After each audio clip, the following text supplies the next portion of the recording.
Hi friends, ಇವತ್ತೆಲ್ಲ ಚಳಿ, ಅದಕ್ಕೆ ಸೋಯಾಬೀನ್ಸ್ ತೊಗೊಂಡು ಬಂದಿದ್ದೀನಿ.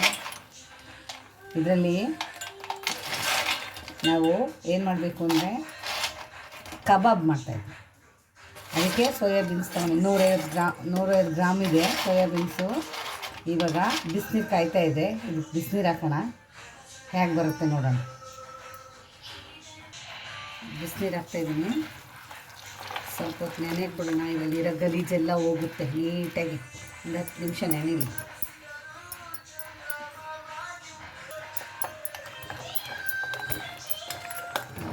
ಇದರಲ್ಲಿರೋ ಕಸ ಗಿಸ ಎಲ್ಲ ಬಂದ್ಬಿಡುತ್ತೆ. ಏನಾದರೂ ಇದ್ದರೆ ಡಸ್ಟು ಗಿಷ್ಟು ಒಂದು 10 ನಿಮಿಷ ಬಿಡೋಣ.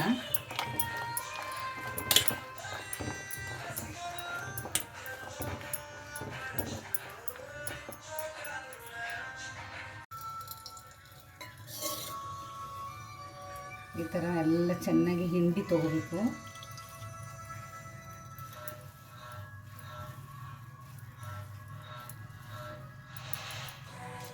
ಈ ಥರ ತೊಗೋಬೇಕು.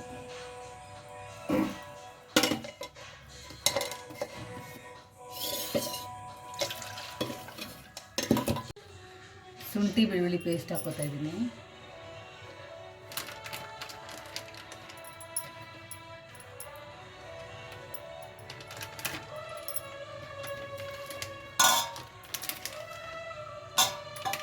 ಕಬಾಬ್ ಪೌಡ್ರು,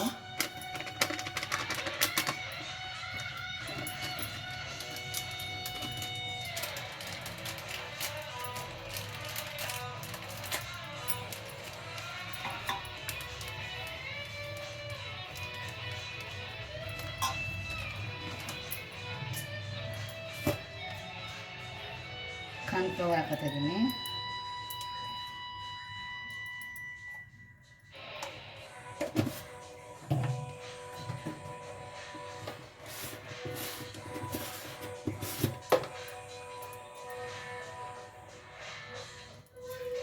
ಸ್ವಲ್ಪ ಉಪ್ಪು. ಈಗ ಮಿಕ್ಸ್ ಮಾಡೋಣ.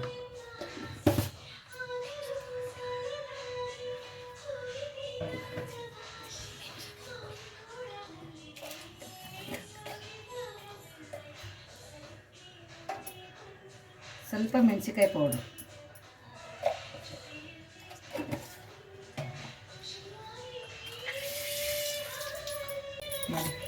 ಕಲಿಸ್ಕೊಡೋಣ. ಏಕೆಂದರೆ ಇವತ್ತು ಶ್ರಾವಣ ಸ್ಟಾರ್ಟ್ ಆಗಿದೆ. ನಾವು ಮೊಟ್ಟೆ ತಿನ್ನಲ್ಲ, ಅದರಿಂದ ಬರೀ ಹೀಗೆ ಮಾಡ್ಕೋತಾ ಇದ್ದೀನಿ. ಏಕೆಂದರೆ ಜಾಸ್ತಿ ಇದು ಸ್ವಲ್ಪ ಹೊತ್ತು ಇದು ಮಾಡಬೇಕು.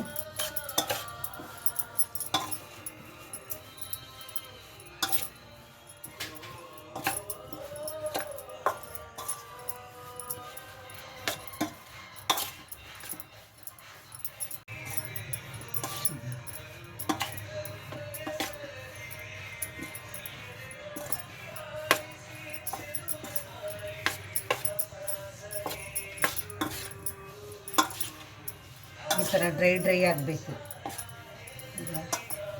ಸ್ವಲ್ಪ ಹೊತ್ತಾಗಲಿ, ಒಂದು 1-2-3 ಸೆಕೆಂಡು ನೋಡಿ. ಈ ಥರ ಹಾಕಬೇಕು, ಎಲ್ಲ ಅಂಟ್ಕೋಬೇಕು. ಈ ಥರ ಅಂಟ್ಕೋಬೇಕು. ಹೀಗೆ ಒಂದು 5 ನಿಮಿಷ.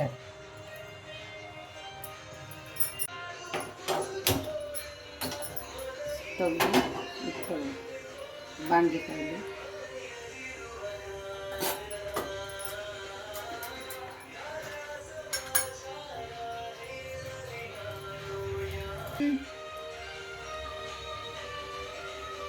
ಎಣ್ಣೆ ಹಾಕಿ, ಎಣ್ಣೆ ಕಾಯ್ಲಿ.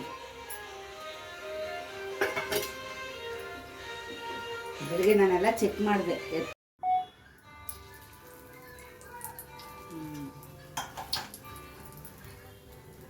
ಈಗ ನೋಡಿ ಹಾಕ್ತಾ ಇದ್ದೀನಿ.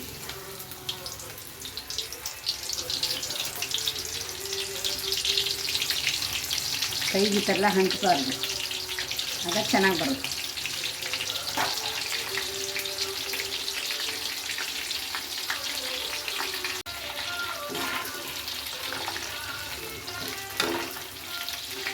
ಈ ಬಬ್ಬಲ್ಸ್ ಎಲ್ಲ ಹೋಗಬೇಕು. ಇದು ಬೆಂದಿದೆ ಅನ್ನೋಕ್ಕೆ ಬಬ್ಬಲ್ಸ್ ಹೋಗಬೇಕು. ಈ ಗುಳೆ ಗುಳೆ ಬರುತ್ತಲ್ಲ ಈ ಥರ ಎಲ್ಲ ಚೆನ್ನಾಗಿ ಹೋಗಬೇಕು ನೀಟಾಗಿ. ಅದು ಆವಾಗ ಬೆಂದಿದೆ ಅಂತ. ಈಗ ಅದೆಲ್ಲ ಇದೆ ಅಂದರೆ ಇನ್ನೂ ಬೇಯ್ತಾ ಇದೆ ಅಂತ. ಇರಲಿ ಹಾಗೆ ಬೇಯಬೇಕಿನ್ನು.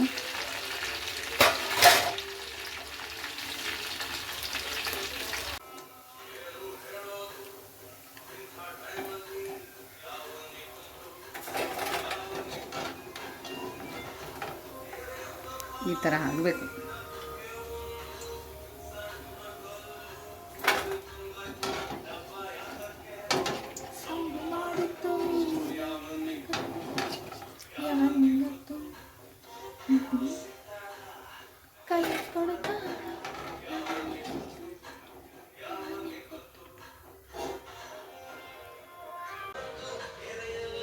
Hi friends, kebab ready.